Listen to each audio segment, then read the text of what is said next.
मुसलमान जिसको एक बीमारी कभी नहीं हो सकती थी, सबसे ज्यादा गोली बिक रही है ज़ैनेक्स की पाकिस्तान में। डिप्रेशन, मोमिन को कैसे डिप्रेशन हो सकता है? अल्लाह वाले को कैसे डिप्रेशन हो सकता है? तुमने तो पहाड़ जमीन एक कर दिए, माजी का रेफरेंस है तुम्हारा। तुम कैसे घबरा गए आगे से? तुम्हें क्यों मायूसी हो गई? डाउट कहां से आ गई? जबकि पहला जुमला अल्लाह कुरान में कहता है इंसान और बंदे का ताल्लुक कायम ज़ालिकल किताबु ला रैब फीह से होता है। हम कैसे शक में आ गए? अगरचे वो बहुत आगे निकल गया है, अगरचे मद्दे मुकाबिल बहुत आगे निकल गया है, तो जिंदगी इन्हीं चीजों का नाम है बेटा। लोग तुझसे आगे चले जाएंगे, लोग तुझे पीछे छोड़ जाएंगे, क्योंकि तेरे पास वसाइल नहीं होंगे, तेरे पास असबाब नहीं होंगे, तेरे पास वो शोहरत नहीं होगी, वो तलक्की बिल कबूल नहीं होगी, लोग तुझे अब मानते नहीं होंगे, तेरा सिक्का बिकता नहीं होगा, तू लोगों की धड़कन नहीं होगा, तू किसी का एहसास नहीं होगा और किसी की फिक्र नहीं होगा। इन लम्हात में और इन वादियों में लीडर पैदा होता है, इन लम्हात में और इन घाटियों के अंदर एक इमाम और क़यादत जन्म लेती है, और इन्हीं औकात के अंदर एक रूह अपनी एक्सीलेंस को अटैच करने के लिए एक अहद उठाती है, एक अज़म बनाती है, एक कसद बनाता है, इरादा करता है, और उस इरादे को एक अमल की शक्ल इख्तियार करता है,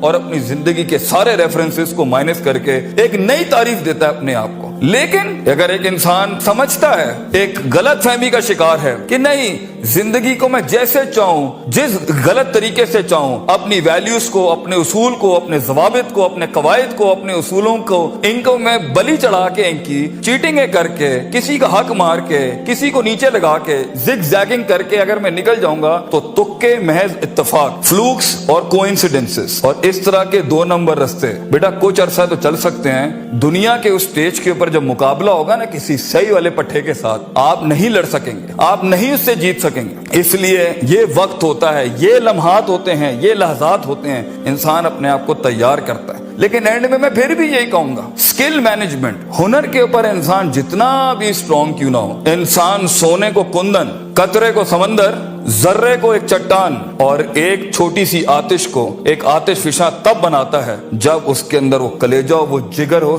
परसिस्टेंट रहने का, पेशेंट रहने का, साबिर रहने का, कंसिस्टेंट रहने का, कांस्टेंट रहने का, मुस्तकिल मिजाज रहने का, इस्तकलाल रहने का, कि I'll keep falling down and I'll keep moving forward, I'll keep falling down and I'll keep moving forward. He strikes his way in those storms that are meant to nail him down.